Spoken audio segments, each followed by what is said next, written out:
Pagkatapos ng pananghaliang ito, Mariano, kailangang tapusin na natin ang lahat. Siguraduhin mong pipirmahan ni Tessa ang mga papel. Hindi na natin siya kailangan dito.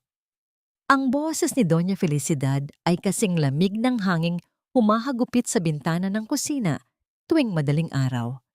Ngunit sa pandinig ni Tessa, ito ay mas masakit pa sa hiwa ng matalas na kutsilyong gamit niya sa paghiwa ng bawang. 4 na oras na ang nakalilipas mula nang magising si Tessa. Sa labas, ang langit ay kulay ube pa lamang at ang hamog ay bumabalot sa paligid ng Cebu. Bit-bit ang kanyang lumang basket.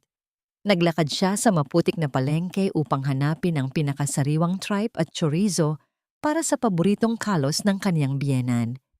3 buwan na niyang tinitiis ang pudpod na tsinelas.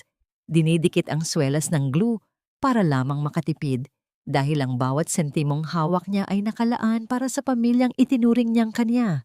Ngayon, ang amoy ng bawang, sibuyas, at malapot na sarsa ay bumabalot sa buong mansyon. Ito ang amoy ng kaniyang 7 taong pagsisilbi. Ang init ng kalan ay tila humahalik sa kanyang pisngi, nag-iiwan ng pawis na humahalo sa pangarap niyang mabuo ang pamilyang ito. Dahan-dahan siyang lumakad patungo sa silid kainan, bit-bit ang isang malaking mangkok ng kalos na umuusok pa sa sarap.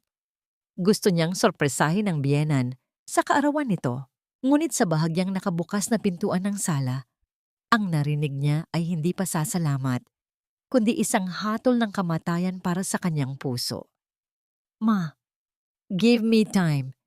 Hindi ganon kadaling paalisin si Tessa. Narinig niya ang boses ni Mariano. Ang kaniyang asawa. Ang lalaking pinaglaanan niya ng kanyang kabataan at propesyon. 7 years din siyang nag-alaga sa atin. 7 years of being a glorified housekeeper, Mariano? Mabilis na sagot ni Doña Felicidad.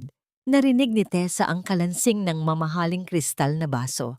Isang tunog na sumasagisag sa yaman na si Tessa mismo ang nagbalanse sa mga libro ng kumpanya para mapanatili. Si Larissa ay nagdadalang tao na.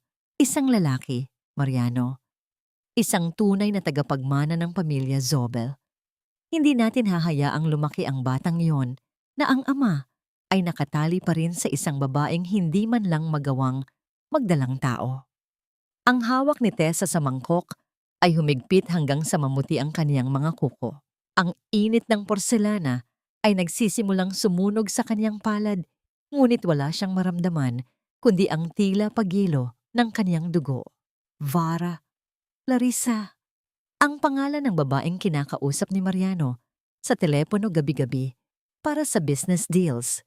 Ang babaeng madalas niyang ipaghanda ng merienda sa opisina dahil ang akala niya ay katuwang sila sa pagpapalago ng negosyo. She's right, Mariano. Hindi na kailangang patagalin pa ang drama. Isang malambing at pamilyar na boses ang sumunod. Ang amoy ng mamahaling pabango na English pear and freesia ay biglang humalo sa bango ng kanyang nilutong pagkain. Si Larissa. Naroon siya sa loob. Nakaupo sa sofa na tila siya na ang reyna ng bahay. I already talked to the lawyer. Dagdag ni Larissa. Ang boses ay puno ng kumpiyansa. Ang settlement na inihanda namin ay sapat na para makabalik siya sa probinsya. She should be grateful. After all, the Zobels saved her father's life years ago, right? Bayad na ang utang na loob niya sa inyo. Sa labas ng pinto, ang mundo ni Tessa ay dahan-dahang gumuguho ng walang ingay. Ang kanyang mga mata ay nanatiling tuyo, ngunit ang kanyang lalamunan ay tila binabara ng mga bubog. Ang bawat sentimong tinipid niya, ang bawat gabing hindi siya natulog para ayusin ang buhol-buhol na buwis ng kumpanya, ang bawat panlalait na tinanggap niya mula sa biyenan para lamang mapanatili ang dangal ng pamilya. Lahat ng iyon ay naging isang malaking biro.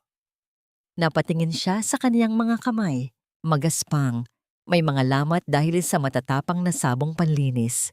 Napatingin siya sa kaniyang tsinelas na bahagyang nakabukas na naman ang suwelas. Sa loob ng 7 taon, hindi siya asawa. Siya ay isang panakip butas. Isang kasangkapang ginamit hanggang sa mapudpod at ngayon ay handa ng itapon sa basurahan dahil meron ng bago at makintab na kapalit. Isang matinding pakiramdam ng hiya ang dumaloy sa kanyang pagkatao.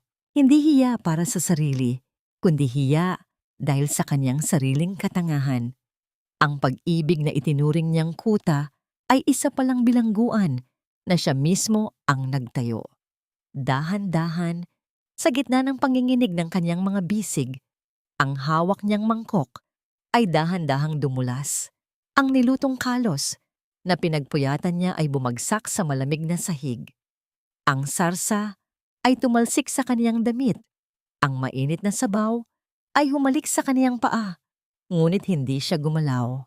Ang tunay na hapdi ay wala sa balat, kundi sa katotohanang ang kaniyang sakripisyo ay kasing dumi na ngayon ng sarsang nakakalat sa sahig. Bumukas ang pinto. Nanlaki ang mga mata ni Mariano nang makita ang asawang nakatayo roon.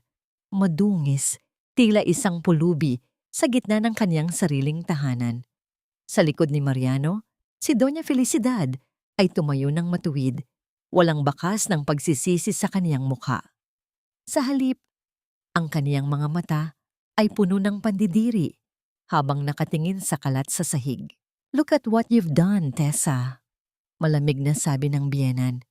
"Kahit simpleng paghain lang, hindi mo pa magawa ng maayos. Marahil ito na nga ang senyales. Mariano, ibigay mo na sa kanya ang mga papeles." Hindi tumingin si Tessa kay Mariano. Tiningnan niya ang mga mata ni Doña Felicidad. At sa unang pagkakataon, sa loob ng 7 taon, hindi siya yumuko. Ang utang na loob na sinasabi niyo, ang boses ni Tessa ay mahina, ngunit may talim na tila galing sa ilalim ng lupa. Iyan din ba ang dahilan kung bakit hanggang ngayon, ang pirma ko ang nasa lahat ng mga iligal na transaksyon ng kumpanyang ito? Natahimik ang buong silid. Ang hangin ay tila nawalan ng oxygen. "Anong sinabi mo?" tanong ni Mariano. Ang kaniyang boses ay nagsimulang manginig. Tumingin si Tessa sa asawa, isang mapait na ngiti ang sumilay sa kaniyang mga labi, habang ang unang patak ng luha ay tuluyang kumawala.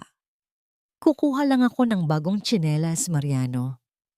Dahil pagbalik ko, hindi lang pirma ang ibibigay ko sa inyo." Ang malapot na sarsa ng kalos ay dahan-dahang gumagapang sa puting marmol na sahig, tila isang mantsa ng nakaraang hindi na mabubura. Ang bango ng chorizo at pimenton na kanina lang ay sumasagisag sa pag-ibig ni Tessa ay naging isang masangsang na paalala ng kaniyang pagkatalo. Ramdam niya ang lagkit ng sabaw sa kaniyang mga daliri sa paa. Isang malansang sensasyon na tila humihigop sa kaniya pailalim sa lupang kaniyang kinatatayuan. Hindi gumalaw si Mariano. Nanatili siyang nakatayo sa likod ng kaniyang ina. Ang mga kamay ay nakapasok sa bulsa ng kaniyang mamahaling pantalon, umiiwas sa tingin ni Tessa. Ang kaniyang katahimikan ay mas masakit pa sa anumang sampal. Ito ay ang katahimikan ng isang kasabwat. "Huwag mo akong bantaan tungkol sa mga dokumento, Tessa." Ang boses ni Doña Felicidad ay pumutol sa tensyon, matigas at walang bahid ng takot. Lumakad siya ng dahan-dahan. Ang tunog ng kanyang takong sa marmol ay tila bawat tibok ng kaba sa dibdib ni Tessa. "Nakalimutan mo na ba kung nasaan ang tatay mo noong mga panahong naghihingalo siya? Sino ang nagbayad ng operasyon niya? Sino ang nagpakain sa inyo nung wala kayong kahit isang kusing?" Nanigas ang panga ni Tessa. Ang alaala ng kaniyang ama sa ospital, payat at puno ng tubo, ay biglang sumariwa. Naalala niya ang luhang pumatak sa mga mata ng kaniyang ama nang sabihin ni Doña Felicidad na sila na ang bahala sa lahat basta't maging isang mabuting manugang si Tessa. Sa kulturang kinalakihan niya, ang utang na loob ay hindi lamang isang pasasalamat. Ito ay isang habang buhay na pagkakatali ng kaluluwa. "Binayaran ko ang bawat sentimong yon, ma," mahinang sagot ni Tessa. Ang boses ay nangangatog sa pigil na puot. 7 taon akong nagtrabaho para sa inyo nang walang sweldo. 7 taon kong inayos ang mga nakaw na yaman nyo para lang manatiling malinis ang pangalan ng mga Zobel. Kulang pa ba yon? Walang halaga ang serbisyo ng isang taong walang utang na loob. Bulyaw ng matanda. Kinuha niya ang isang kulay asul na folder mula sa mesa at marahas na inihagis ito sa harap ni Tessa. Bumukas ang folder at ang mga puting papel ay nagkalat sa sahig. Nabahiran ng pulang sarsa ng nilutong pagkain. Iyan ang kabayaran mo. Pirmahan mo ang kasunduan na yan. Iwan mo ang bahay na ito sa loob ng 24 na oras at mananatiling bayad ang utang ng tatay mo. Kung hindi, kukunin ko ang lahat, pati ang lupang kinatatayuan ng bahay ng ama mo sa probinsya. Napatingin si Tessa sa mga papel. Affidavit of Voluntary Separation and Quitclaim. Sa ibaba nito ay ang listahan ng mga ari-arian na kusang isinusuko niya kay Mariano. Ang bahay na pinaghirapan niyang palamutian, ang sasakyang siya ang nag-asikaso ng bayad, ang perang bunga ng kaniyang puyat. Lahat ay magiging abo sa isang pirma. Sa gilid ng kanyang paningin, nakita niya si Larissa. Ang babae ay dahan-dahang lumapit kay Mariano, humawak sa braso nito, at humilig sa balikat ng kanyang asawa. Ang kanyang maliliit na daliri na may suot na singsing na brilyante ay tila isang panguuyam sa pudpod ng mga daliri ni Tessa. "Tessa, please, just sign it," sabi ni Mariano. Sa wakas ay nagsalita, ngunit hindi pa rin makatingin ng diretsyo. "Ayaw naming umabot ito sa korte. You know I have the best lawyers. Masasaktan ka lang lalo. Let's do this in a civilized way. Think of your father's health." Civilized. Ang salitang yon ay tila isang lason na dumaloy sa tenga ni Tessa. Ang pamilyang ito, na nagpapanggap na banal tuwing linggo sa simbahan, ay handang pumatay ng dangal ng isang tao sa ngalan ng sibilisadong paraan. Dahan-dahang lumuhod si Tessa sa gitna ng sarsa at nabasag na pinggan. Inabot niya ang panulat na nakapatong sa folder. Ang lamig ng sahig ay gumagapang sa kanyang mga tuhod, ngunit ang kanyang isipan ay nagsisimulang mag-apoy. Habang binabasa niya ang huling pahina, ang kanyang mga mata ay tumigil sa isang maliit na detalye sa company asset liquidation. Isang petsa, isang transaksyon noong nakaraang buwan na kailanman ay hindi niya nakita sa opisyal na libro. Nanlaki ang kanyang mga mata. Ang perang inilabas sa kumpanya para sa land acquisition ay nagkakahalaga ng 10 milyong piso at ang tumanggap ng pondo ay isang kumpanyang pag-aari ni Larissa Vergara. Ngunit ang mas nakakapanginig ng laman ay ang pirma sa dulo ng dokumento. Hindi iyon pirma ni Mariano. Iyon ay ang kaniyang sariling pirma. Ang kaniyang electronic signature na ginamit ng walang pahintulot niya para sa isang ilegal na transaksyon na maaring magpakulong sa kanya habang buhay. Ang panulat sa kanyang kamay ay bumaon sa papel hanggang sa mapunit ito. Tumingin si Tessa kay Doña Felicidad na ngayon ay may nakakalokong nangiti sa mga labi. Tila isang ahas na alam na ang kanyang biktima ay wala nang matatakbuhan. "Ano, Tessa?" tanong ng matanda. Ang boses ay puno ng mapait na tagumpay. "Pipirma ka ba para sa katahimikan? O gusto mong mabulok sa kulungan habang pinapanood ang ama mong namamatay sa lansangan?" Ibinaba ni Tessa ang panulat. Ang panginginig ng kaniyang mga kamay ay tumigil. Isang malamig at kalkuladong katahimikan ang bumalot sa kaniyang pagkatao. Sa unang pagkakataon, hindi naawa ang nararamdaman niya para sa kaniyang sarili. Ito ay isang matalas na uri ng puot na nagbigay sa kanya ng linaw. Inayos niya ang kaniyang pagkakatayo sa gitna ng nadumihang sahig. Ang kaniyang tsinelas ay lumikha ng isang malapot na tunog. "Hindi ko ito pipirmahan ngayong gabi," sabi ni Tessa. Ang boses ay kasing tatag ng semitobel. "Anong sabi mo?" sigaw ni Doña Felicidad. Lumingon si Tessa kay Mariano at sa pagkakataong ito, ang asawa niya ang unang umiwas ng tingin dahil sa talim ng titig ni Tessa. "May nakalimutan kayong isa pang papel sa folder na ito, Mariano. Isang papel na hindi nyo dapat ipinakita sa akin. Ang hangin sa loob ng mansyon ay tila naging malapot, kasing lapot ng sebo ng kinalimutang pagkain sa sahig. Sa ilalim ng liwanag ng kristal na chandelier, ang bawat anino ay tila humahaba, nagbabadya ng mga lihim na 7 taong itinago ni Tessa sa kanyang dibdib. Huminga ng malalim si Tessa. Ang kanyang isipan na sanay sa pag-aanalisa ng mga komplikadong balanse at mga nakatagong ledger ay nagsimulang gumana ng mabilis. Hindi na siya ang asawang nagmamakaawa. Siya na ngayon ang akontistang naghahanap ng nawawalang sentimo sa gitna ng pandaraya. 10 milyong piso, mahinang wika ni Tessa. Ang kanyang boses ay malamig at walang emosyon. Inilipat sa El Vergara Realty and Development noong ika-15 ng nakaraang buwan. Ang petsang yan, Mariano, ay ang araw na sinabi mong nasa Cebu ka para sa isang seminar. Ngunit ang pirma ko sa dokumentong ito ay nagsasabing inaprubahan ko ang paglalabas ng pondo. Tumingin si Tessa sa kanyang asawa. Nakita niya ang pagdaan ng takot sa mga mata ni Mariano bago ito napalitan ng kaniyang karaniwang pagmamataas. Business transaction niyon, Tessa. Huwag mong bigyan ng mali siya. Depensa ni Mariano, bagaman ang kaniyang boses ay bahagyang pumiyok. Larissa is a professional broker.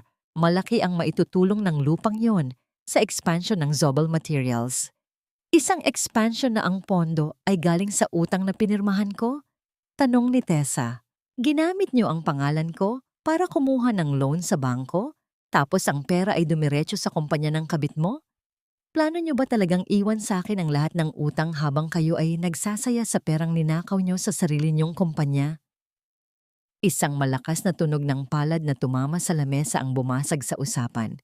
Hindi ito isang putok, kundi isang mabigat na pagbagsak ng awtoridad ni Doña Felicidad. Tumahimik ka! Sigaw ng matanda. Wala kang karapatang questionin ang mga desisyon namin. Ang kumpanyang ito ay sa amin. Ang pangalan mo ay nakadikit lang sa mga papel dahil kailangan namin ng isang tauhan na hindi magtatanong. Isang tauhan na may malaking utang na loob sa amin. Lumapit ang matanda kay Tessa. Ang amoy ng kanyang mamahaling lavender na pabango ay tila sumasakal sa amoy ng bawang at sibuyas na nananatili sa balat ni Tessa. Huwag mong kalimutan, Tessa. Bulong ni Doña Felicidad, ang kanyang mukha ay ilang pulgada na lang mula sa mukha ng manugang. Ang tatay mo ay nabubuhay dahil sa amin. Ang bawat gamot na iniinom niya, ang bawat hininga niya, sa loob ng ospital na yon, kami ang nagbayad. Kapag nalaman ng mga awtoridad ang tungkol sa 10 milyong yan, sino sa tingin mo ang paniniwalaan nila? Ang isang respetadong pamilya o ang isang akontistang galing sa hirap na desperadong kumuha ng pera para sa kaniyang may sakit na Naramdaman ni Tessa ang panunuyo ng kaniyang lalamunan. Iyon ang matinding katotohanan. Sila ang may hawak ng naratibo. Sila ang may hawak ng baraha. Napalingon si Tessa sa sulok ng kusina, sa kaniyang lumang laptop na nakapatong sa isang maliit na lamesang kahoy. Doon siya nagtatrabaho gabi-gabi habang ang lahat ay natutulog. Doon niya binubuhos ang kanyang talino para lang mapanatiling buhay ang negosyo ng mga taong ngayon ay nagnanais siyang sirain. Naalala niya ang bawat gabing puyat siya, ang bawat audit na ginawa niya para pagtakpan ang mga pagkakamali ni Mariano. Ang bawat pagod niya ay tila naging isang latay sa kaniyang likod. "You're right, Ma," sabi ni Tessa. Ang kaniyang boses ay bumalik sa pagiging mahinahon na tila isang kalmado bago ang bagyo. Ako ang pumirma. Ako ang responsable sa mga libro. Pero nakalimutan niyo yata na ako rin ang nakakaalam kung nasaan ang mga orihinal na resibo na hindi niyo inireklamo sa BIR. Nakita ni Tessa ang biglang paninigas ng balikat ni Larissa. Ang babaeng kanina ay kampante ay biglang naging balisa. Ang kaniyang kamay ay dahan-dahang humawak sa kaniyang leeg. Tila sinusubukang itago ang isang bagay. Doon lang napansin ni Tessa ang suot ni Larissa. Isang kwintas na may pendant na hugis krus na may maliit na ruby sa gitna. Ang kwintas na yon ay isang heirloom ng pamilya Villacorta, ang tanging alaala na naiwan ng kaniyang yumaong ina na ipinadala ni Tessa sa kumpanya para ipa-appraise at ipa-insure noong nakaraang taon. Sinabi ni Mariano na nawala ito sa opisina dahil sa isang magnanakaw.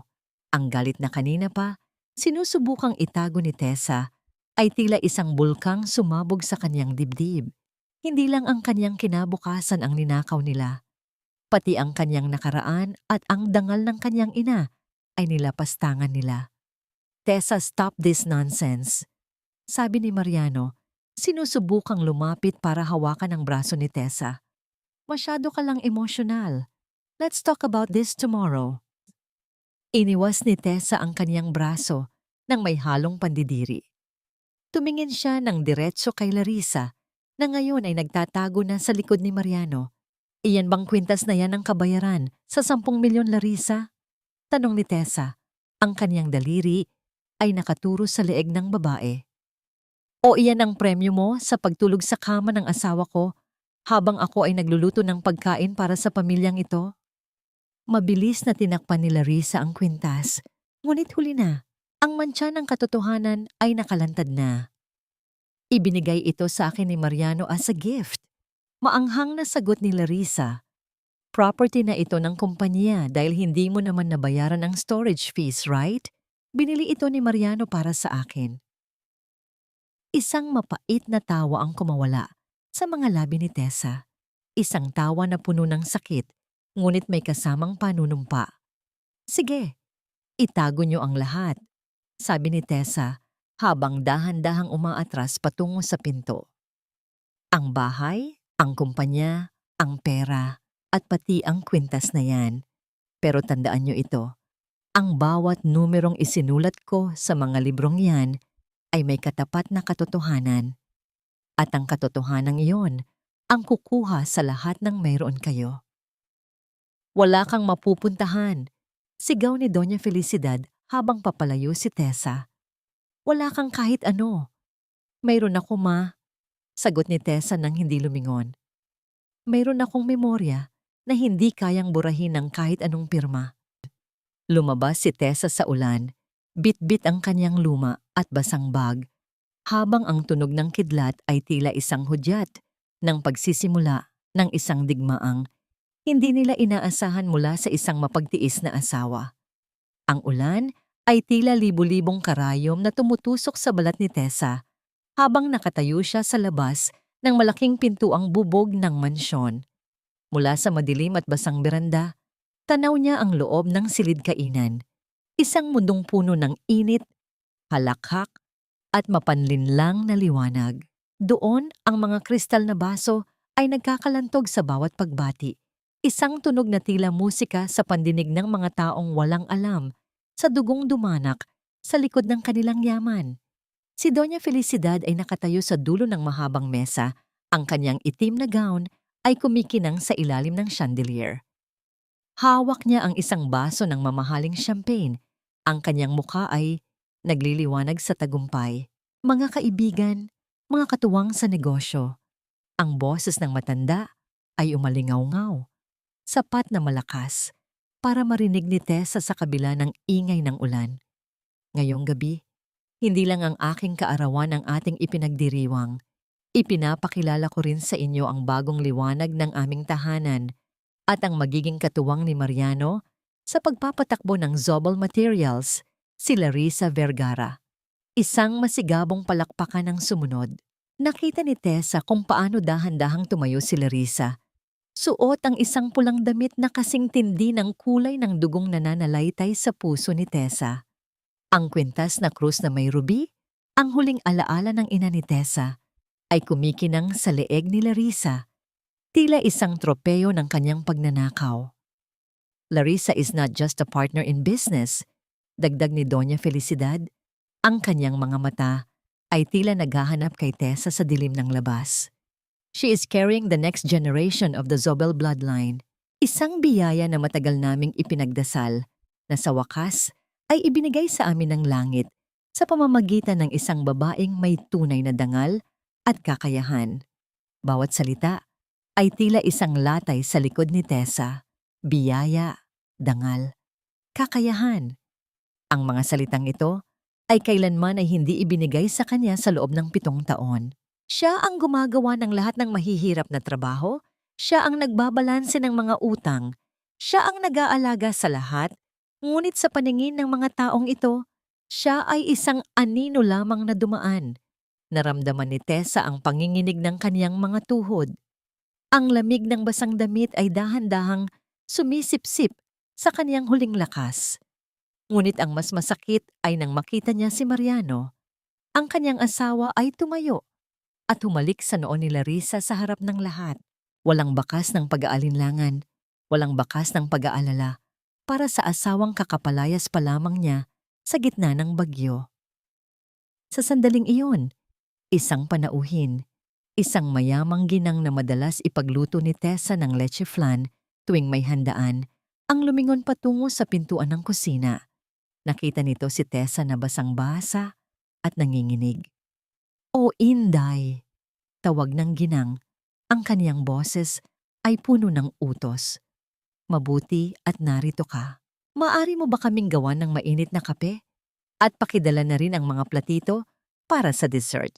Kanina pa kami naghihintay." Napako si Tessa sa kinaroroonan. Ang salitang Inday ay tumama sa kanyang pagkatao nang mas masakit pa sa anumang mura. Sa loob ng 7 taon, sa harap ng mga panauhing ito, siya ay nanatiling ang asawa ni Mariano sa pangalan lamang, ngunit sa katotohanan, siya ay itinuring na isang utusang walang bayad. Tiningnan ni Tessa ang ginang. Pagkatapos ay inilipat niya ang kaniyang paningin kay Doña Felicidad, na ngayon ay nakatingin na rin sa kanya mula sa loob. Ang matanda ay bahagyang tumango, isang senyas na sumasagisag sa huling pagpapakumbaba na inaasahan niya kay Tessa. "Maglingkod ka hanggang sa huling sandali. Iyan ang bayad mo sa utang na loob." Ngunit hindi gumalaw si Tessa patungo sa kusina. Dahan-dahan niyang inayos ang kaniyang basang buhok. Ang kaniyang mga mata, na kanina ay puno ng luha, ay naging tuyo at matigas. Kinuha niya ang kaniyang lumang bag na nakapatong sa sahig ng beranda. Ang bigat ng bag ay tila naging kagaanan sa kaniyang pakiramdam. "Ang kape niyo, senyora." Ang boses ni Tessa ay marahan, ngunit malinaw. Tumagos sa pagitan ng mga patak ng ulan. "Ay baka kasing pait na ng pagsasama ng pamilyang ito. Hayaan niyo na ang bagong biyaya ng bahay na ito ang magsilbi sa inyo. Dahil ang akontistang ito ay tapos na sa paglilinis ng mga dumi niyo." Hindi na hinintay ni Tessa ang reaksyon ng mga tao sa loob. Tinalikuran niya ang liwanag ng mansyon. Habang naglalakad siya palayo sa gate, ang bawat hakbang niya sa putik ay tila pagtanggal ng isang tanikalang 7 taon niyang kinaladkad. Ang ulan ay patuloy na bumubuhos, ngunit sa unang pagkakataon, hindi na naramdaman ni Tessa ang lamig. Ang tanging nararamdaman niya ay ang apoy sa kaniyang dibdib. Isang apoy na hihintayin ang tamang panahon para sunugin ang bawat kasinungalingang itinayo ng mga Zobel. Sa kanto ng kalsada, isang lumang multicab ang nakahinto. Ang ilaw nito ay aandap-andap sa gitna ng dilim. Isang lalaki ang lumabas. Bit-bit ang isang malaking payong. "Ate Tessa," tawag ni Nico, ang kaniyang pinsan. Ang kaniyang boses ay puno ng pag-aalala. "Diyos ko, anong ginawa nila sa'yo?" Tumingin si Tessa kay Nico. Ang kaniyang mukha ay maputla, ngunit ang kaniyang mga labi ay hindi nanginginig. "Nico," sabi ni Tessa habang sumasabit sa sasakyan, "nakuha mo ba ang kailangan ko?" Tumango si Nico at itinuro ang isang itim na bag sa loob ng multicab. Lahat ng backup files mula sa main server ng opisina bago nila binura ang account mo. Nandoon lahat, ate, pati ang mga deleted emails ni Mariano at Larissa. Isang malamig na ngiti ang sumilay sa mukha ni Tessa. Tumingin siya sa malayo, sa direksyon kung saan matatagpuan ang opisina ng Bureau of Internal Revenue. at ang kumpanya ng kaniyang kaibigang abogado.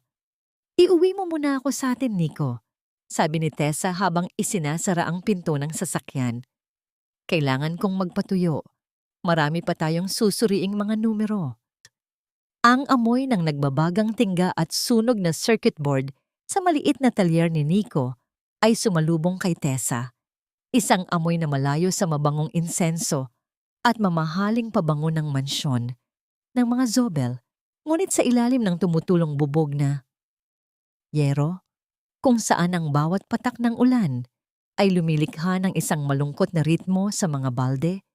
Naramdaman ni Tessa ang isang uri ng init na matagal nang nawala sa kaniyang buhay, ang init ng katotohanan.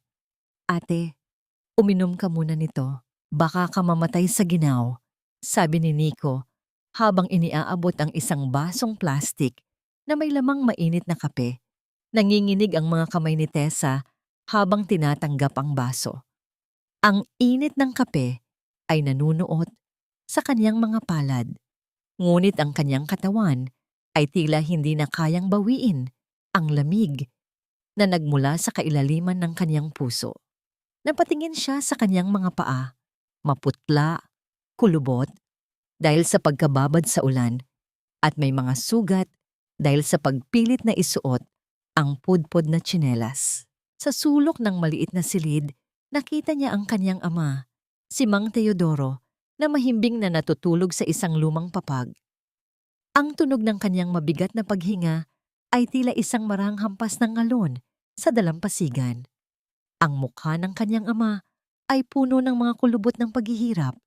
Bawat isa ay kwento ng sakripisyong ginawa nito para mapag-aral si Tessa. Sabi ni Doña Felicidad, sila ang bumubuhay kay tatay. Bulong ni Tessa, ang kaniyang boses ay halos hindi marinig sa gitna ng ingay ng ulan sa yero.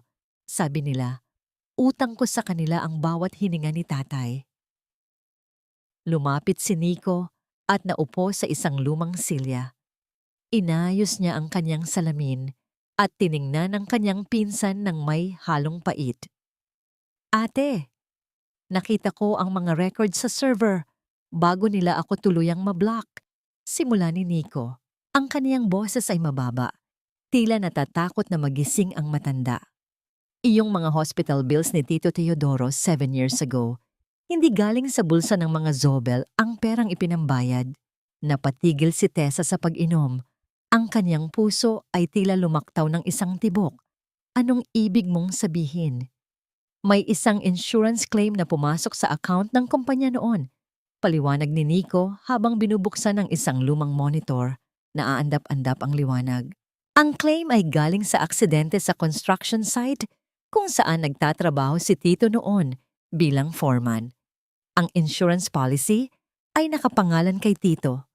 "Ate, 10 milyon ang ibinayad ng insurance company dahil sa kapabayaan ng Zobel Materials sa safety standards nila." Binitawan ni Tessa ang baso ng kape sa ibabaw ng lamesang kahoy. Ang kape ay natapon, ngunit hindi niya ito pinansin.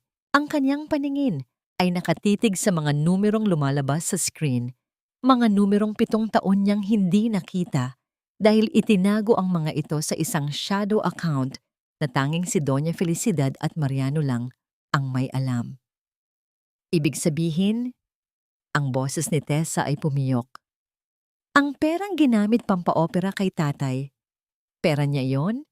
Pera namin yon?" "Opo ate, ang ginawa ni na Doña Felicidad, kinuha nila ang 10 milyon mula sa insurance, ibinayad ang 1 milyon sa ospital, at ang natitirang 9 milyon ay kinubra nila bilang profit ng kumpanya." Dagdag ni Nico, ang kaniyang kamao ay nakakuyom na sa galit. Pagkatapos, pinalabas nilang utang na loob mo sa kanila ang pagligtas sa buhay ni Tito. Ginamit nila ang sarili ninyong pera para gawin kang alipin sa loob ng 7 taon.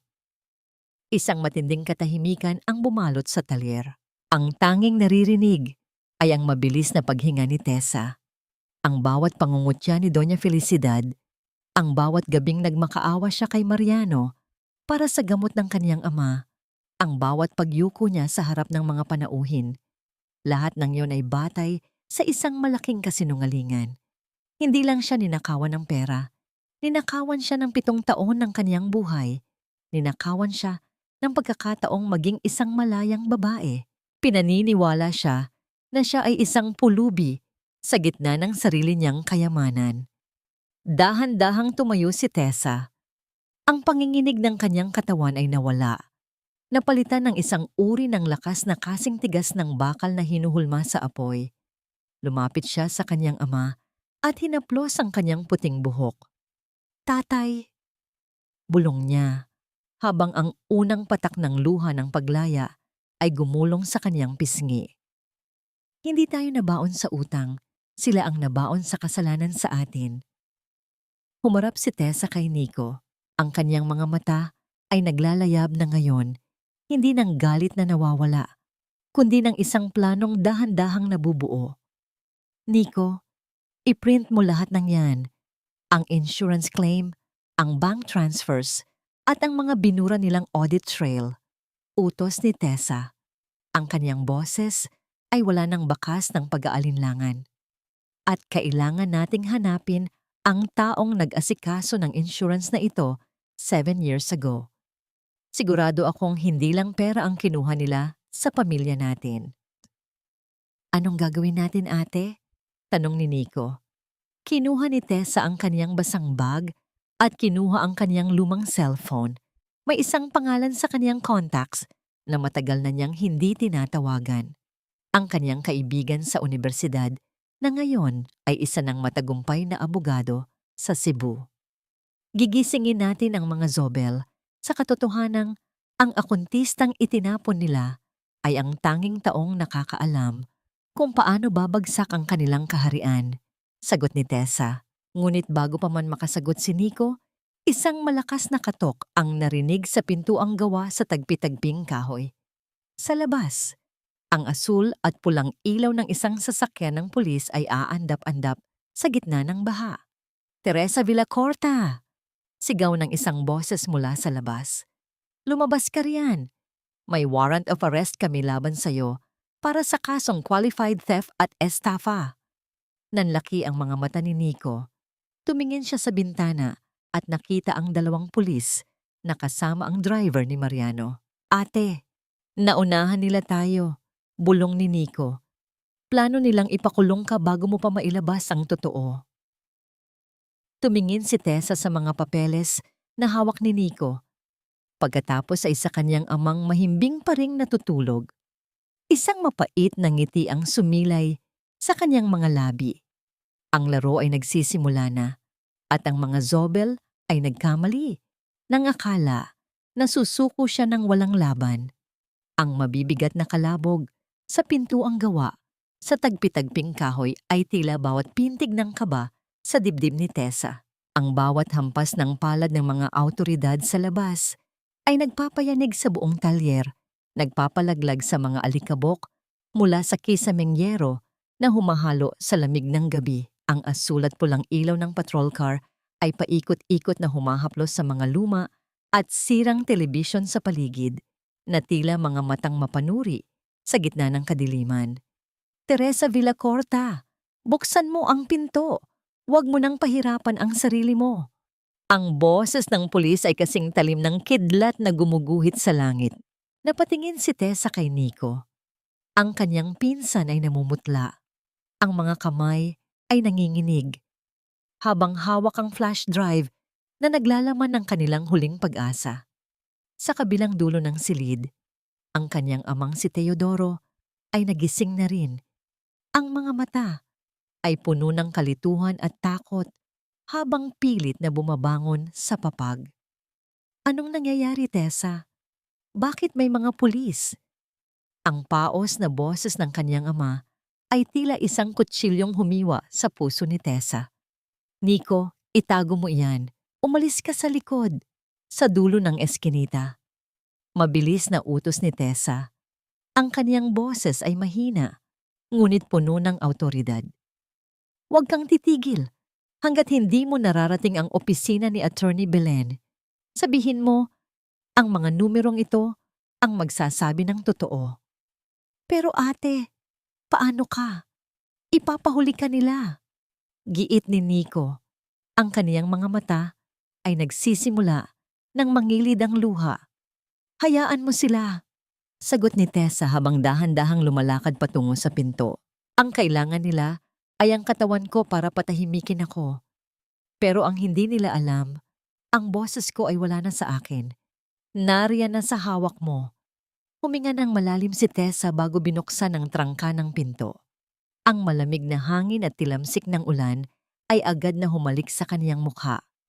Tumambad sa kanya ang dalawang pulis at ang driver ni Mariano na si Cardo na may daladalang payong at isang nakakauyam na ngiti.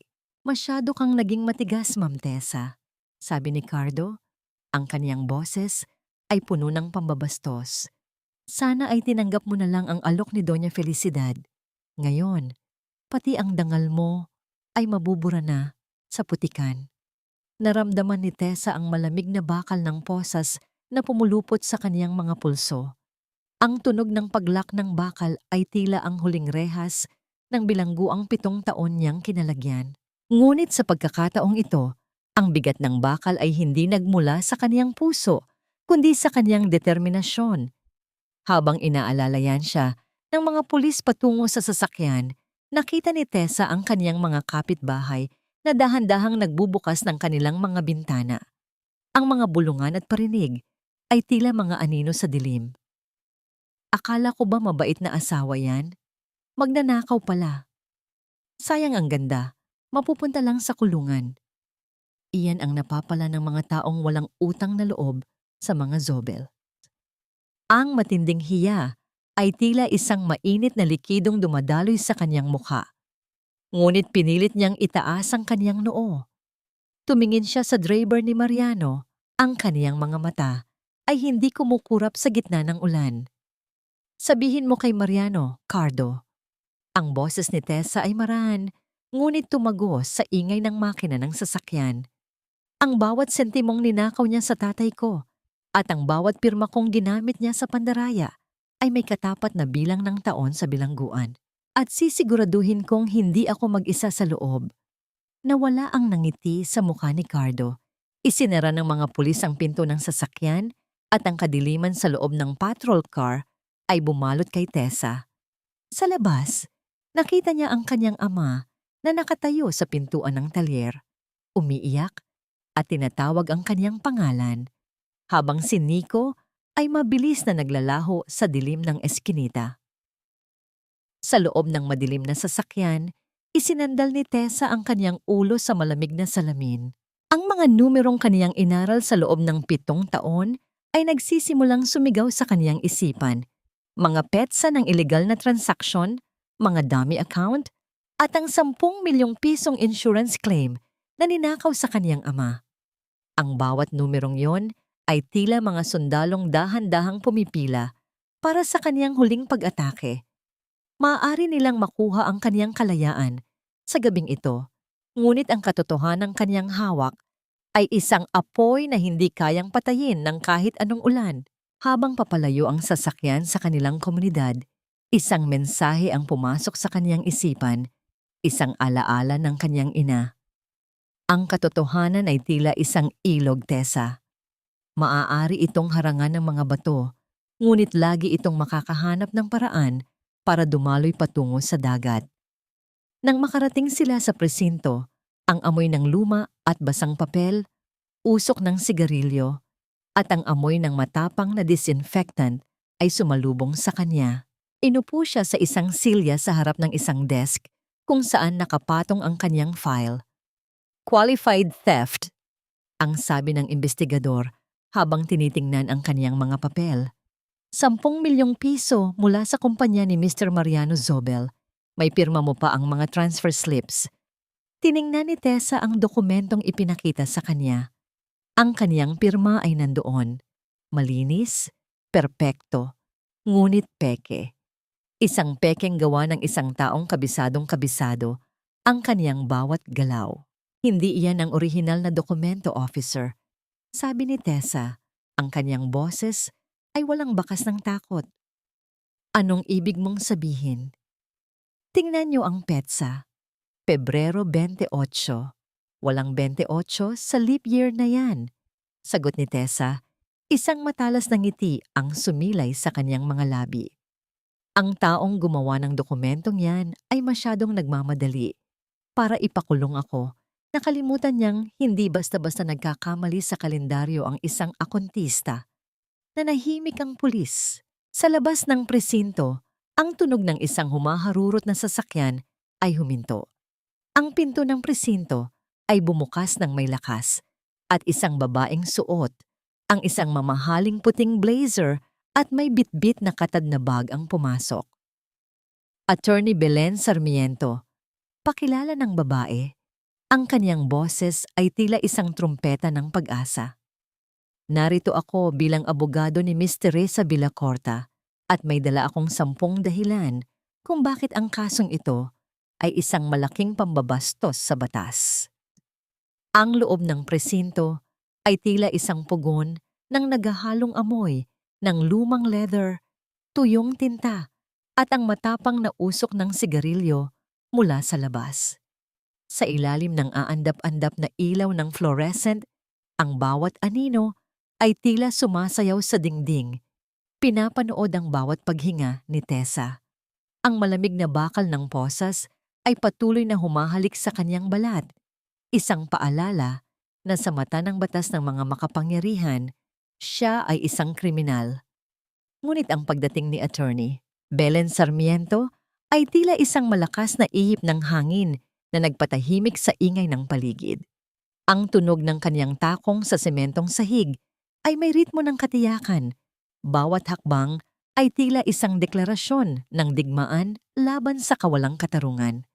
Officer, bago niyo ituloy ang pagdetain sa kliyente ko, nais ko munang suriin niyo ang dokumentong ito. Ang boses ni Belen ay kalmado, ngunit may talim na hindi kayang balewalain. Inilapag ni Belen ang isang folder sa ibabaw ng desk. Ang driver ni Mariano na si Cardo, na kanina ay kampanteng nakasandal sa pader, ay dahan-dahang tumuwid ng Ang kanyang mga mata ay nagsimulang gumala, tila naghahanap ng malulusutan. Sabi niyo, qualified theft. Simula ni Belen habang itinuturo ang transfer slip na may petsang Pebrero, 29, 2021. Noong taong 2021, officer, ay hindi leap year. Ang kalendaryo ay hanggang Pebrero, 28 lamang. Ang dokumentong ito ay nagmula sa isang multo o di kaya ay gawa ng isang taong hindi man lang nag-abalang tumingin sa kalendaryo dahil sa sobrang pagmamadaling mabulok sa kulungan ang isang inosenteng babae. Ang pulis na humahawak ng kaso ay napakamot sa kanyang ulo. Kinuha niya ang dokumento at tinitigan itong mabuti. Ang katahimikan sa loob ng opisina ay tila isang mabigat na kumot. Hindi lang yan, dagdag ni Belen habang tinitingnan ng diretso si Cardo. May hawak kaming kopya ng orihinal na insurance claim mula sa kumpanya ni Mr. Zobel 7 taon na ang nakalilipas. Ang 10 milyong pisong sinasabi nyo na ninakaw ni Miss Villacorta. Iyan ang eksaktong halaga ng insurance na kinuha ng mga Zobel mula sa aksidente ng kaniyang ama. Ang perang ito ay sa pamilya Villacorta at ang mga Zobel ang tunay na nagnakaw nito sa loob ng 7 taon. Wala kayong ebidensya, sigaw ni Cardo. Ang kaniyang boses ay puno ng desperation. Ang utos lang ni Boss Mariano ay dalhin ang mga papel na ito. Ang utos ng boss mo ay magiging basihan ng kasong perjury at fabrication of documents, Cardo, sagot ni Belen. At kung hindi ka magsasabi ng totoo, ikaw ang unang mambubulok sa loob habang ang mga amo mo ay nagkakape sa kanilang mansyon.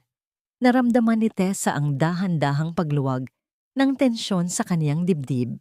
Tumingin siya kay Belen, ang kaniyang kaibigan mula sa mga araw na sila ay naghahati. Kahati pa sa isang cup ng noodles sa dormitoryo. Sa mga mata ni Belen, nakita ni Tessa ang kaniyang sarili, hindi bilang isang biktima, kundi bilang isang babaeng may kakayahang lumaban. Alisin niyo ang posas niya. Utos ng pulis pagkatapos suriin ang mga papeles na dala ni Belen. Mukhang may kailangan kaming linawin sa nag-file ng complaint na ito. Nang maramdaman ni Tessa ang pagkawala ng bigat sa kanyang mga pulso, hindi siya agad gumalaw. Hinawakan niya ang kaniyang namumulang balat. Ang hapdi ay tila isang medalya ng kanyang unang tagumpay. Dahan-dahan siyang tumayo. Inayos ang kanyang basang damit at humarap sa pulis. "Officer, gusto ko ring maghain ng reklamo." Ang boses ni Tessa ay maraan, ngunit puno ng bigat. "Para sa ilegal na paggamit ng aking electronic signature, pandaraya sa buwis, at ang pagnanakaw sa insurance claim ng aking ama.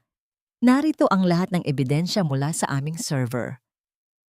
Habang inilalabas ni Belen ang mga printed emails at audit trails na nakuha ni Nico, nakita ni Tessa ang takot sa mukha ni Cardo. Mabilis na kinuha ng driver ang kanyang cellphone at lumabas ng presinto. Marahil ay tinatawagan ng kanyang amo para ibalita ang hindi inaasahang pagbaligtad ng sitwasyon. "Tessa, kailangan nating kumilos ng mabilis," bulong ni Belen habang inaalalayan siya palabas. "Alam na nilang may hawak tayong alas. Siguradong gagawa ng paraan si Doña Felicidad para itago ang mga asset nila." "Hindi na nila maitatago ang lahat, Belen," sagot ni Tessa. "Ang bawat numero ay may bakas, at ang bakas na yon ang magtuturo sa atin kung nasaan ang katarungan." Paglabas nila ng presinto, ang ulan ay dahan-dahan nang tumitila. Ang amoy ng basang lupa at ang lamig ng madaling araw ay tila isang bagong simula. Sumakay sila sa sasakyan ni Belen at doon, sa loob ng tahimik na sasakyan, tuluyang bumuhos ang luha ni Tessa. Hindi luha ng sakit, kundi luha ng pagpapakawala sa 7 taon ng pagtitiis. "Salamat, Belen," hikbi ni Tessa. "Huwag kang magpasalamat sa akin, Tessa. Iyong sarili mo ang pasalamatan mo," sabi ni Belen habang hinahawakan ang kamay ng kaibigan. "Dahil sa gitna ng lahat, hindi mo hinayaang mamatay ang talino mo. Iyan ang hindi nila kayang nakawin sa'yo." Habang tumatakbo ang sasakyan sa tahimik na kalsada ng Cebu, napansin ni Tessa ang isang itim na SUV na nakasunod sa kanila. Ang ilaw nito ay nakapatay, tila isang aninong nagmamasid sa dilim. "Belen, may sumusunod sa atin," babala ni Tessa. "Alam ko," sagot ni Belen. Ang kaniyang mga kamay ay humigpit sa manibela. Mukhang hindi pa tapos ang mga zobel sa pananakot. Biglang bumilis ang takbo ng SUV at pilit silang ginitgit patungo sa gilid ng kalsada, malapit sa isang madilim na bangin sa bahagi ng busay. Ang tunog ng gulong na kumakaladkad sa graba ay tila isang babala ng panganib. "Sino yan?" tanong ni Tessa. Ang kaniyang puso ay muling bumilis ang tibok. Sa ilalim ng liwanag ng buwan na sumisilip sa ulap, nakita ni Tessa ang driver ng SUV. Hindi ito si Cardo. Hindi rin ito si Mariano. Ito ay si Larissa. Ang babaeng itinuring na biyaya ng mga zobel ay may hawak na manibela. Ang kanyang mukha ay puno ng puot at desperasyon, tila handang pumatay para lang mapanatili ang kanyang kinalalagyan. Ang gabi sa kalsada ng busay ay balot ng panganib, kung saan ang bawat kurbada ay tila isang bitag na naghihintay ng biktima. Ang amoy ng sunog na goma mula sa gulong ng sasakyan ni Belen ay humahalo sa halumigmig ng madaling araw, isang masangsang na amoy na nagpapatindi sa kaba sa dibdib ni Tessa. Sa likuran nila, ang 2 puting ilaw ng SUV ni Larissa ay tila mga mata ng isang gutom na halimaw, paulit-ulit na sumisilaw sa rearview mirror, nagnanais na bulagin ang kanilang pag-asa. "Belen, huwag kang hihinto!" sigaw ni Tessa. Ang kaniyang mga kamay ay mahigpit na nakahawak sa dashboard. Ang kaniyang mga kuko ay tila ibinabaon sa plastik na materyales. Ramdam ang bawat yanig ng sasakyan sa bawat lubak ng kalsada. "Sinusubukan niyang itulak tayo sa gilid, Tessa." "Baliw na ang babaeng yan," sagot ni Belen. Ang kaniyang mukha ay seryoso. Ang kaniyang mga mata ay nakapako sa madilim na kalsada na tanging ang aandap-andap na ilaw ng sasakyan ang tumatanglaw. Isang malakas na pagbunggo mula sa likuran ang nagpayanig sa buong sasakyan. Walang tunog ng banggaan, ngunit ang marahas na pag-abante ng kanilang katawan patungo sa unahan ay sapat na para malaman ang tindi ng puwersa. Ang leeg ni Tessa ay tila nabali sa biglaang paghinto ng kanyang momentum at ang sakit ay gumuhit hanggang sa kanyang likuran. Muling ginitgit ng SUV ang kanilang kaliwang bahagi. Sa ilalim ng liwanag ng buwan, nakita ni Tessa ang mukha ni Larissa sa kabilang bintana. Ang kaniyang buhok ay magulo, ang kaniyang mga mata ay nanlilisik sa desperasyon, at ang kaniyang mga labi ay bumubuo ng mga salitang hindi naririnig, ngunit ramdam ang puot. Sa leeg ni Larissa ang iyidang pumompom. Ang rubis sa kwintas ng ina ni Tessa ay tila isang patak ng dugo na kumikinang sa gitna ng kaguluhan. Ibigay mo ang flash drive, Tessa.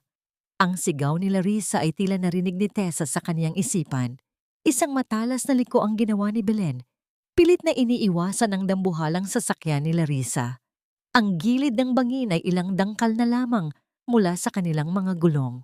Ang mga bato at graba ay naririnig na kumakaladkad sa ilalim, tila mga mumunting boses na nagbababala ng kamatayan. Sa gitna ng panganib, isang kaisipan ang pumasok sa isip ni Tessa. Isang kaisipang kasing talim ng katarungan. Belen, ang preno. Iapak mo ang preno sa susunod na kurbada. Utos ni Tessa. Ano? Mamamatay tayo. Gawin mo. Tiwala lang, Belen. Nang marating nila ang isang matalas na kurbada, muling bumuwelo ang SUV ni Larissa para sa huling pagtulak. Ngunit sa eksaktong sandali bago ang pagtama, marahas na inapakan ni Belen ang preno. Ang sasakyan nila ay dahan-dahang huminto nang may pag-iingat, habang ang SUV ni Larissa, dahil sa sobrang bilis at bigat, ay hindi agad nakatigil. Ang sasakyan ni Larissa ay lumampas sa kanila. Ang mga gulong nito ay naglalabas ng usok sa kalsada bago ito marahas na bumangga sa mga sementong harang sa gilid ng bangin. Ang pagyanig ng lupa ay naramdaman ni Tessa habang ang SUV ay bahagyang tumagilid. Ang dalawang gulong sa harap ay nakalawit na sa itaas ng madilim na kailaliman. Nagahari ang katahimikan pagkatapos ng kaguluhan. Ang tanging naririnig ay ang mabilis na paghinga ni Tessa at Belen at ang tunog ng tumutulong likido mula sa nasirang makina ng SUV ni Larissa. Dahan-dahang lumabas si Tessa ng sasakyan. Ang kanyang mga binti ay nangangatog, ngunit ang kanyang puso ay matatag. Lumakad siya patungo sa nakalawit na SUV. Nakita niya si Larissa sa loob. Ang kanyang ulo ay nakasandal sa airbag na pumutok. May kaunting dugo na umaagos sa kanyang noo. Larissa! Tawag ni Tessa. Ang kanyang boses ay kalmado, halos walang emosyon. Dahan-dahang imulat ni Larissa ang kanyang mga mata. Ang takot ay agad na pumalit sa kanyang puot nang makita niyang ang kanyang buhay ay nakasabit na lamang sa isang manipis na harang. Tessa, tulungan mo ako. Pagmamakaawa ni Larissa, ang kaniyang boses ay gumaralgal. Ang bata, ang anak namin ni Mariano. Isipin mo ang bata. Tinitigan ni Tessa ang tiyan ni Larissa. Pagkatapos ay muling tumingin sa kanyang mga mata. Isang alaala ang dumaan sa isip ni Tessa. Ang gabing narinig niya ang pag-uusap ni Mariano at Doña Felicidad tungkol sa tunay na tagapagmana. Ang bata ba talaga ang inaalala mo, Larissa? Tanong ni Tessa habang dahan-dahang inaabot ang leeg ni Larissa para kunin ang kwintas ng kanyang ina. O ang titulong mawawala sa iyo kapag nalaman ni Doña Felicidad ang totoo? Anong sinasabi mo? May 7 taon akong hawak ang medical records ni Mariano. Larissa, bulong ni Tessa. Ang kaniyang mukha ay malapit na sa bintana ng SUV. Alam ko ang lihim na kahit ang sarili niyang ina ay hindi alam. Mariano is sterile. Hindi siya maaaring magkaanak. Kaya ang tanong, Larissa, kaninong anak ang dinadala mo para lokohin ang mga Zobel? Nanlaki ang mga mata ni Larissa. Ang kaniyang mukha ay nawalan ng kulay mas maputla pa sa liwanag ng buwan. Ang kaniyang kamay ay humigpit sa manibela, tila ang buong mundo niya ay gumuho sa isang pangungusap ni Tessa. Paano? Sa susunod na magnanakaw ka ng buhay ng iba, siguraduhin mong hindi ka nagnanakaw sa isang akontista, sabi ni Tessa habang tuluyang nahablot ang kwintas mula sa leeg ni Larissa. Ang ruby ay muling naramdaman ni Tessa sa kaniyang palad, mainit, tila nagbibigay ng lakas. Mula sa malayo, narinig ang papalapit na tunog ng mga sirena ng ambulansya at pulis na tinawagan ni Belen. Tinalikuran ni Tessa ang sasakyan ni Larissa. Bawat hakbang niya palayo ay tila isang panibagong pahina ng kaniyang buhay. Hayaan mo ang batas ang magligtas sa iyo, Larissa? Huling sabi ni Tessa nang hindi lumingon. Dahil pagkatapos nito, wala nang natitirang utang na loob sa pamilyang ito. Panahon na para maningil sa bawat kasinungalingan. Habang naglalakad si Tessa patungo sa sasakyan ni Belen, ang kaniyang isipan ay nakatuon na sa susunod na hakbang. Hawak niya ang katotohanan na hindi lang sisira kay Mariano, kundi magpapaguho sa buong pundasyon ng kaniyang biyenan. Ang malamig na dampi ng tubig sa gripo ng ospital ay hindi sapat para hugasan ang malapot na mantsa ng gabing iyon. Sa ilalim ng maputlang liwanag ng banyo, tinitigan ni Tessa ang kaniyang refleksyon sa salamin. Ang kaniyang mga mata ay tila dalawang uling na nag-aalab sa gitna ng maputlang mukha. Hawak niya ang kwintas ng kaniyang ina. Marahang pinupunasan ang bahid ng dugo at alikabok sa ruby gamit ang kaniyang panyo. Ang bawat haplos niya sa hiyas ay tila isang dalangin ng paghingi ng tawad sa kaniyang magulang. Sa labas ng banyo, sa pasilyo ng emergency room, narinig ni Tessa ang pagdating ng mga Zobel. Ang tunog ng mabilis na hakbang ni Mariano at ang matigas na boses ni Doña Felicidad ay tila isang marahas na musika na muling gumigising sa kaniyang puot. Nasaan ang manugang ko? Nasaan si Larissa? Ang boses ni Doña Felicidad ay puno ng takot. Hindi para sa buhay ni Larissa, kundi para sa sanggol na inaakala niyang magdadala ng kaniyang pangalan. Lumabas si Tessa mula sa banyo. Tumigil ang mundo ni Mariano nang magtagpo ang kanilang mga mata. Ang kaniyang asawa ay mukhang haggard, ang kaniyang barong ay gusot-gusot, at ang kaniyang mga kamay ay nanginginig. Ngunit sa halip na awa, ang naramdaman ni Tessa ay isang matinding pandidiri. "Tessa! Anong ginawa mo?" Sigaw ni Mariano habang sinusubukang lumapit, ngunit mabilis na humarang si Attorney Belen sa pagitan nila. "Sinubukan mong patayin ang mag-ina ko." Isang mapait na tawa ang kumawala sa mga labi ni Tessa. Ang tunog ng kaniyang tawa ay tila isang sampal sa gitna ng tahimik na ospital. "Mag-ina mo, Mariano?" Ulit ni Tessa. Ang kaniyang boses ay marahan, ngunit puno ng talim. "Bago mo ako paratangan, baka gusto mong itanong sa mga doktor kung kamusta ang lagay ng biyaya na inaasahan niyo. Anong ibig mong sabihin, ahas ka?"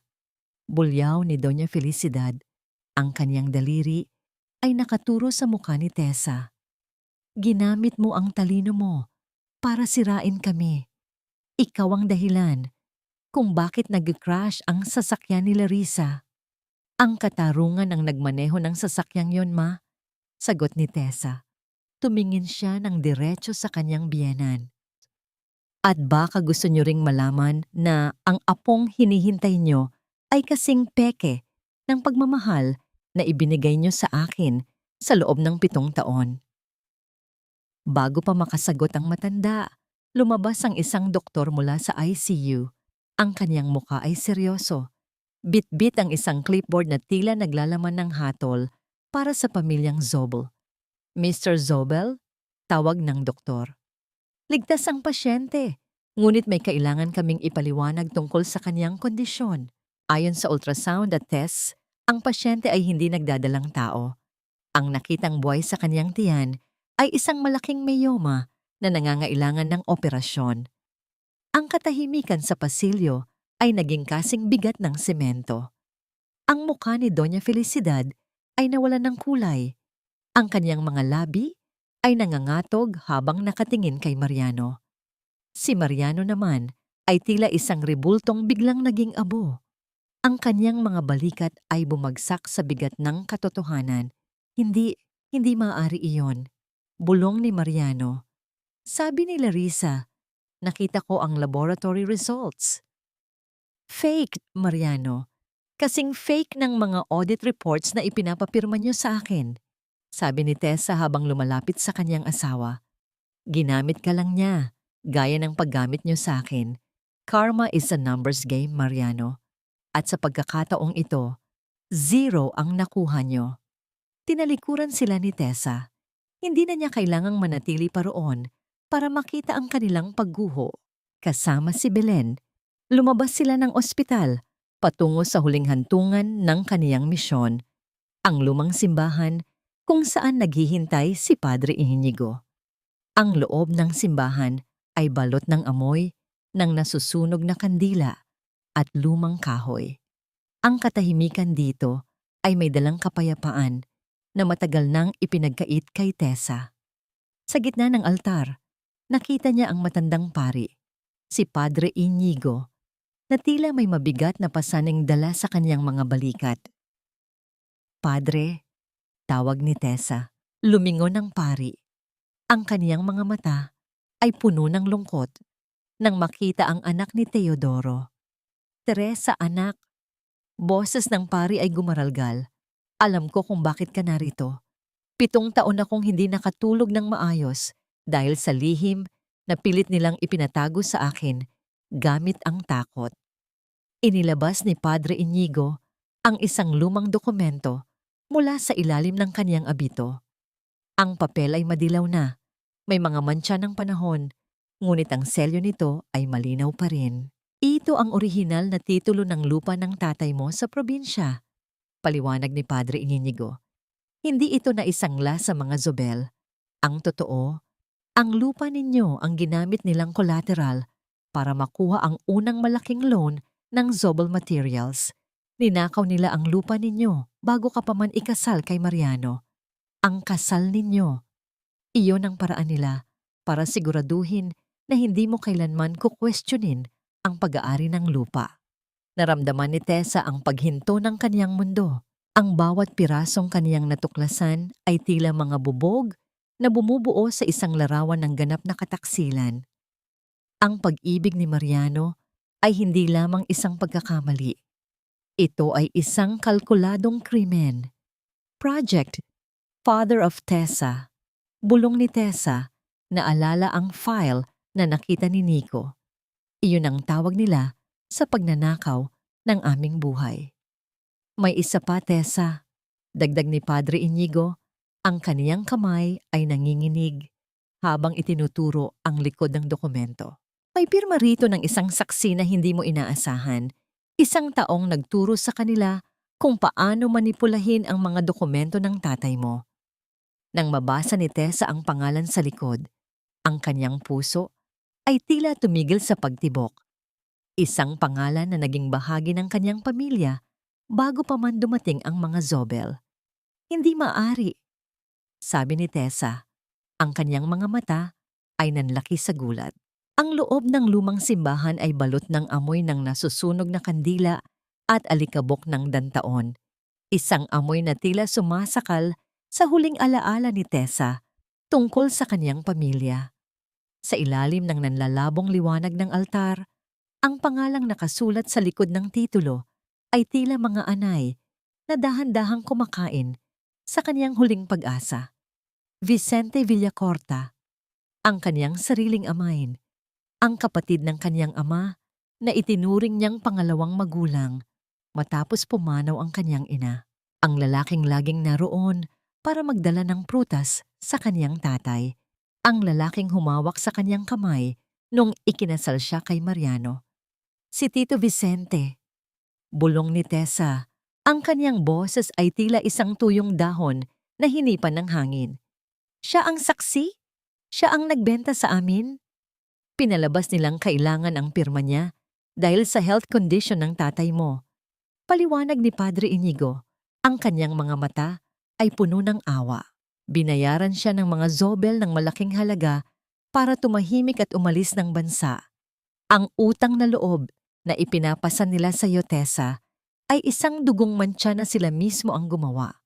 Naramdaman ni Tessa ang isang matinding lamig na nagmumula sa kaniyang mga talampakan, gumagapang paitaas hanggang sa kaniyang anit. Ang bawat yakap ni Tito Vicente, ang bawat pag-aalala nito, ay isa palang serye ng pagkukunwari para pagtakpan ang kaniyang sariling kataksilan. Ang pamilyang Zobel ay hindi lang kumuha ng kaniyang kinabukasan, kinuha rin nila ang mga taong pinagkakatiwalaan niya. Belen, tawag ni Tessa, ang kaniyang mga mata ay nananatiling nakatitig sa dokumento.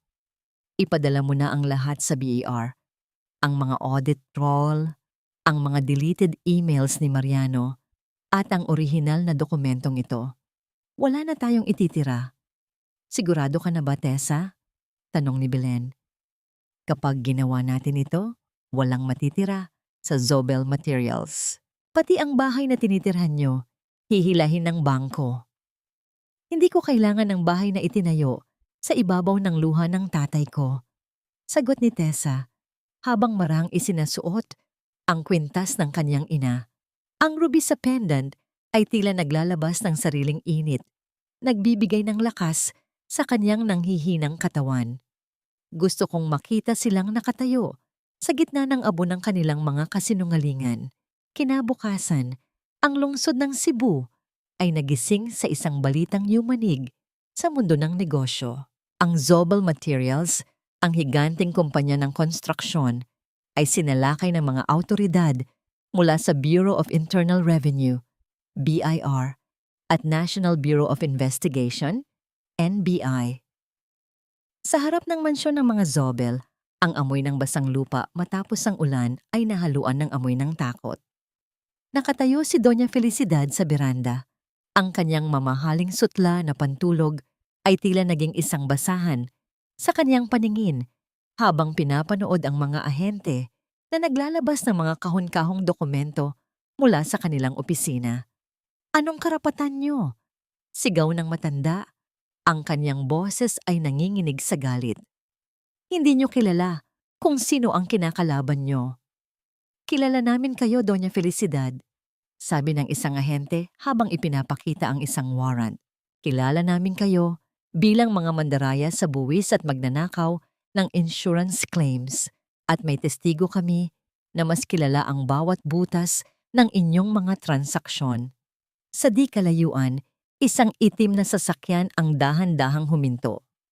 Bumaba si Tessa, suot ang kanyang lumang uniforme ng akontista. Isang puting polo na malinis at maayos. Lumakad siya patungo sa kanyang biyenan. Ang bawat hakbang niya ay tila isang hatol. Tessa! Bulyaw ni Doña Felicidad. Hayop ka! Pinakain ka namin. Binuhay namin ang tatay mo.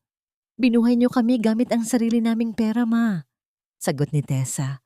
Ang kanyang boses ay kalmado, ngunit tumagos sa buong paligid.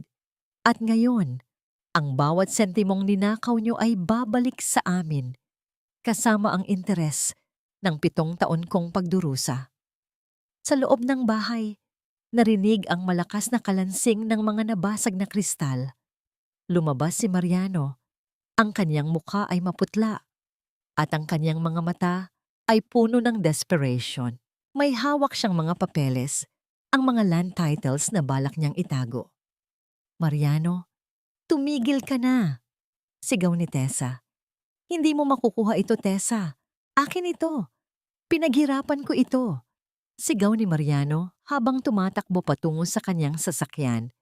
Dahil sa sobrang pagmamadali at pagkalito, hindi napansin ni Mariano ang mga gamit sa construction na nakakalat sa gilid ng kanilang garahe, mga bakal at semento na bahagi ng kanilang expansion. Nadulas siya sa basang sahig. Ang kaniyang katawan ay marahas na tumama sa gilid ng isang matalas na biham bago siya nahulog sa isang malalim na hukay na inilaan para sa bagong pundasyon ng bahay. Walang sigaw na narinig, kundi ang mabigat na tunog ng pagbagsak ng laman sa matigas na semento. Mariano, Sigaw ni Doña Felicidad na agad na nawalan ng malay sa bisig ng kaniyang driver. Tumakbo si Tessa sa gilid ng hukay. Nakita niya ang kaniyang asawa na nakahandusay sa ilalim. Ang kaniyang mga binti ay nasa isang anggulong hindi natural. Ang dugo ay dahan-dahang kumakawala. Sa kaniyang ulo, humahalo sa putik at semento sa ilalim. Tinitigan ni Tessa ang asawang 7 taon niyang minahal at 7 taon din siyang niloko. Wala siyang naramdamang tuwa. Wala rin siyang naramdamang lungkot. Ang tanging nararamdaman niya ay ang isang malalim na katahimikan, ang pundasyon na pilit itinayo ni Mariano sa ibabaw ng pandaraya ay siya ring naging bitag na sumira sa kaniyang sariling katawan. Ang bawat pagkakamali ay may kabayaran, Mariano.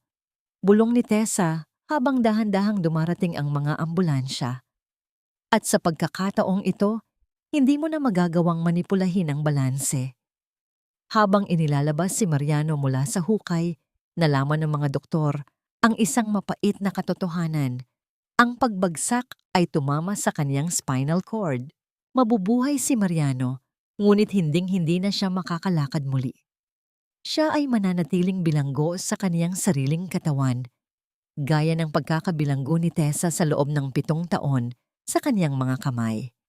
Ang imperyo ng mga Zobel ay gumuho sa loob lamang ng isang araw. Hindi dahil sa dahas, kundi dahil sa bigat ng sarili nilang mga kasalanan na hindi na kayang dalhin ng lupa. Ang loob ng Court of First Instance sa Cebu ay balot ng amoy ng bagong floor wax at ang lamig ng air conditioning na tila tumutusok sa balat. Walang amoy ng hantoy, bawang at sibuyas, walang usok ng uling at wala ang lagkit ng kusina na 7 taong naging mundo ni Tessa. Suot ang isang puting blazer na kasing linis ng kaniyang konsensya. Nakaupo si Tessa sa tabi ni Attorney Belen. Ang kaniyang likod ay matuwid. Ang kaniyang paningin ay nakapako sa krus na nakasabit sa itaas ng upuan ng hukom. Sa kabilang panig, ang pamilyang Zobel ay tila mga anino ng kanilang dating karespe-respetong imahe. Si Mariano ay nakaupo sa isang wheelchair. Ang kanyang mga binti ay nakabalot ng puting tela. Ang kanyang mukha ay payat at walang kulay. Sa tabi niya, si Doña Felicidad ay pilit na nagmamakataas. Suot ang kanyang itim na terno at perlas, ngunit ang panginginig ng kanyang mga daliri, habang hawak ang kanyang pamayipay, ay hindi maitatago ang kanyang takot. Tumayo ang lahat. Ang boses ng court bailiff ay umalingaw-ngaw. Isang hudyat na ang oras ng paniningil ay dumating na. Nagsimula ang paglilitis. Ang bawat dokumentong inilalabas ni Belen ay tila isang bala na tumatama sa dibdib ng mga Zobel. Ang mga audit reports na may huwad na pirma, ang mga bank transfers patungo sa kumpanya ni Larissa, at ang pinakamasakit sa lahat, ang orihinal na insurance policy ni Mang Teodoro. Ang halagang 10 milyong piso, Your Honor. Simula ni Belen, ang kanyang boses ay kalmado, ngunit mapang-uyayam. Ito ang halagang kinuha ng mga Zobel mula sa dugo at pawis ng ama ng aking kliyente. Ginawa nilang puhunan ang trahedya ng iba at ginawa nilang alipin ang anak ng taong ninakawan nila sa ilalim ng maskara ng utang na loob. Naramdaman ni Tessa ang pag-init ng kanyang mga mata habang pinapanood ang reaksyon ni Doña Felicidad. Ang matanda ay tumayo. Ang kanyang boses ay pumiyok sa galit. Kasalanan niya iyan. Siya ang pumirma sa mga papel. Siya ang akontista. Sigaw ng matanda, habang ang mga tao sa loob ng korte ay nagsimulang magbulungan. Ang hiya na dati ay kay Tessa lang, ngayon ay lumipat na sa pamilyang Zobel. Pinatira namin siya sa mansyon. Binigyan namin siya ng pangalan. Binigyan niyo siya ng pangalan para lang magkaroon kayo ng mapagbibintangan sa inyong mga nakaw na yaman, sagot ni Belen. Nang tawagin si Tessa sa witness stand, ang katahimikan ay naging kasing bigat ng semento. Tumingin si Tessa kay Mariano. Sa loob ng 7 taon, ang lalaking ito ang kanyang langit at lupa. Ngayon, nakikita niya lamang ay isang lalaking huli na sa kaniyang sariling bitag. Mariano, Tawag ni Tessa. Ang kanyang boses ay marahan, halos isang bulong na tumagos sa buong silid. Naalala mo ba noong sinabi mong sibilisado tayong maghihiwalay? Ngayong araw, ang mga numero ang magpapasya kung gaano kasibilisado ang ginawa niyo sa pamilya ko. Iniharap ni Tessa ang kaniyang lumang ledger, ang maliit na notebook kung saan niya isinusulat ang bawat sentimong ginastos niya para sa gamot ng kaniyang tatay na akala niya ay galing sa bulsa ng biyenan. Your Honor, baling ni Tessa sa hukom. Ito ang listahan ng aking utang na loob. Sa loob ng 7 taon, nagtrabaho ako ng walang sweldo. Ang halaga ng aking serbisyo bilang senior accountant, kung kukwentahin sa merkado, ay humigit kumulang 12 milyong piso.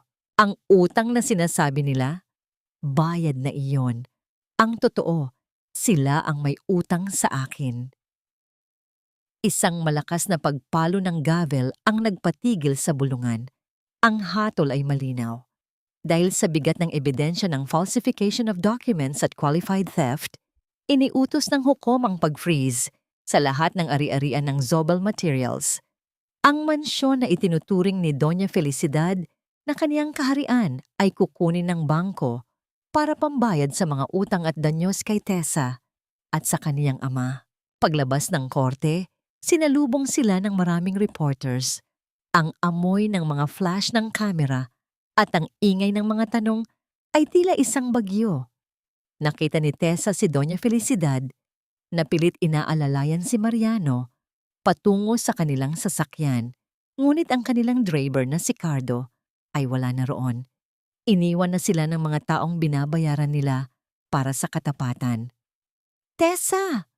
Tawag ni Mariano mula sa kanyang wheelchair. Patawarin mo ako. Kailangan ko ng tulong. Ang operasyon ko. Tumigil si Tessa sa harap ng kanyang asawa. Tiningnan niya ang mga binti ni Mariano na hinding-hindi na makakalakad. Pagkatapos ay tumingin siya sa kaniyang sariling mga paa na suot ang isang bagong sapatos. Matibay, komportable, at hindi na kailangang idikit ng glue. Ang utang na loob, Mariano, ay hindi binabayaran ng pagdurusa, sabi ni Tessa. Ang kanyang mukha ay payapa na. Ang patawad ay ibinibigay, pero ang hustisya ay kinukuha. Mayroon kang PhilHealth at mayroon kang gobyerno. Gamitin mo ang mga sistemang kinalimutan nyo noong akala nyo ay kayo ang batas. Tinalikuran ni Tessa ang pamilyang Zobel. Habang naglalakad siya palayo, naramdaman niya ang init ng sikat ng araw sa kanyang balat. Ang amoy ng dagat mula sa malapit na pantalan ng Cebu ay tila humahalik sa kanyang pisngi, nagdadala ng balita ng kalayaan. Sa loob ng sasakyan ni Belen, nandoon ang kanyang ama na si Mang Teodoro, nakasuot ng malinis na barong, may ngiti sa mga labi na 7 taon niyang hindi nakita. Tapos na, tatay, bulong ni Tessa habang hawak ang kamay ng ama. Uuwi na tayo sa lupa natin. Ngunit bago sila tuluyang umalis, isang huling balita ang pumasok sa radyo. Si Larissa Vergara ay nahuli sa Mactan Airport habang sinusubukang tumakas, bit-bit ang mga pekeng dokumento ng lupa. Ang ruby na ninakaw niya ay nasa kamay na muli ni Tessa, kumikinang sa ilalim ng liwanag, tila isang saksi sa pagtatapos ng mahabang gabi. 3 taon na ang nakalilipas mula nang gumuho ang kaharian ng mga Zobel. Ngunit ang halimuyak ng mga bulaklak ng gumamela sa hardin ni Tessa sa Davao ay tila mas matamis pa sa anumang mamahaling pabango na kaniyang naamoy sa Cebu. Dito, ang hangin ay hindi amoy alikabok ng semento o malansang sarsa ng kalos. Ang hangin dito ay amoy basang lupa. Matapos ang dilig, amoy ng kalayaan at amoy ng pag-asa. Nakatayo si Tessa sa beranda ng kaniyang sariling bahay, isang bahay na itinayo niya mula sa kaniyang sariling sweldo bilang Chief Operating Officer ng isang malaking retail chain sa Mindanao. Ang kaniyang suot ay isang simpleng telang lino, magaan at presko sa kaniyang balat. Ang kaniyang mga kamay, na dati ay puno ng lamat at sugat dahil sa matatapang na kemikal, ay malinis na ngayon, Ngunit mayroon pa ring katigasan na nagpapatunay ng kaniyang lakas. Ate Tessa, handa na po ang mga training materials para sa mga kababaihan sa foundation. Tawag ng kaniyang sekretarya. Isang masiglang ngamang ngiti ang sumilay sa mga labi ni Tessa. Bahagi ng kanyang misyon ngayon ang pagtuturo sa mga biktima ng gaslighting at pang-aabuso, kung paano humawak ng sariling pera at paano bumangon mula sa anino ng utang na loob. Gusto niyang ipaalam sa kanila na ang talino ng isang babae ay hindi palamuti lamang sa kusina, kundi sandata para sa kanyang kinabukasan. Sige, susunod na ako, sagot ni Tessa. Bago siya umalis, lumapit siya sa kanyang amang si Teodoro na abala sa pagdidilig ng mga halaman. Ang kanyang ama ay mas malakas na ngayon. Ang kanyang mga mata ay hindi na puno ng takot kundi ng kapayapaan. Tatay, aalis na po ako. Huwag kayong magpapainit masyado. Paalala ni Tessa habang hinahalikan ng kamay ng ama. Mag-iingat ka, anak, sabi ni Teodoro. Ang kanyang boses ay puno ng pagmamalaki. Salamat sa lupang ito, Tessa. Sa wakas, ang mga paa natin ay nakatapak na sa sarili nating pag-aari. Habang lulan ng kanyang sasakyan patungo sa opisina, dumaan si Tessa sa tapat ng isang lumang palengke. Doon, sa gilid ng kalsada, nakita niya ang isang pamilyar na bulto ng tao. Isang lalaking nakaupo sa isang lumang wheelchair. Ang kaniyang mga binti ay tila tuyong sanga ng kahoy at ang kaniyang mukha ay sunog sa sikat ng araw. Si Mariano. Nagtitinda siya ng mga mumurahing ballpen at panyo sa mga dumadaan. Sa tabi niya, nakaupo si Doña Felicidad sa isang maliit na bangko. Ang kanyang dating marangyang terno ay napalitan ng isang luma at kupas na daster. Ang kanyang mga mata, na dati ay puno ng panghahamak, ay nakatitig na lamang sa kalsada, tila naghahanap ng anino ng kaniyang nawalang yaman. Naramdaman ni Tessa ang paghinto ng kaniyang hininga sa loob ng isang segundo, hindi dahil sa sakit, kundi dahil sa isang malalim na pagkaunawa. Ang tunay na karma ay hindi ang makita silang mamatay, kundi ang makita silang mabuhay sa gitna ng kahihiyang sila mismo ang nagtanim. Ang dangal na pilit nilang itinatago sa likod ng kasinungalingan ay tuluyan ng nabura. Bahagyang bumagal ang sasakyan ni Tessa. Nagtagpo ang kanilang mga mata ni Mariano. Nakita ni Tessa ang pagkislap ng pagkilala at ang matinding hiya sa mga mata ng kaniyang dating asawa. Akma sanang tatawag si Mariano, ngunit bago pa man bumukas ang kaniyang mga labi, dahan-dahang iniwas ni Tessa ang kaniyang paningin. Walang galit. Walang paghihiganti. Isang blangkong pahina na lamang si Mariano sa aklat ng buhay ni Tessa. Ang kaniyang katahimikan ay ang kaniyang huling salita. Pinindot ni Tessa ang accelerator at dahan-dahang lumayo ang sasakyan. Iniwan ang mga anino ng kaniyang nakaraan sa usok ng kalsada. Nang makarating siya sa kaniyang opisina, hinawakan ni Tessa ang ruby sa kaniyang leeg.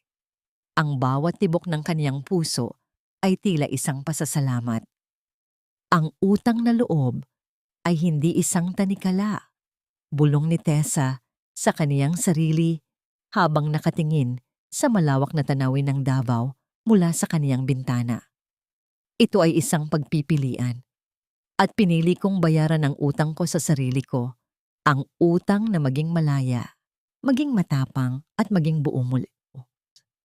Ang bawat numero sa kanyang paligid ay nagpapatunay na ang balanse ng kanyang buhay ay maayos na. Wala nang nawawala, wala nang ninanakaw. Ang tanging natitira ay ang halimuyak ng gumamela na nagpapaalala sa kanya na pagkatapos ng pinakamahabang gabi, ang umaga ay laging may dalang hustisya.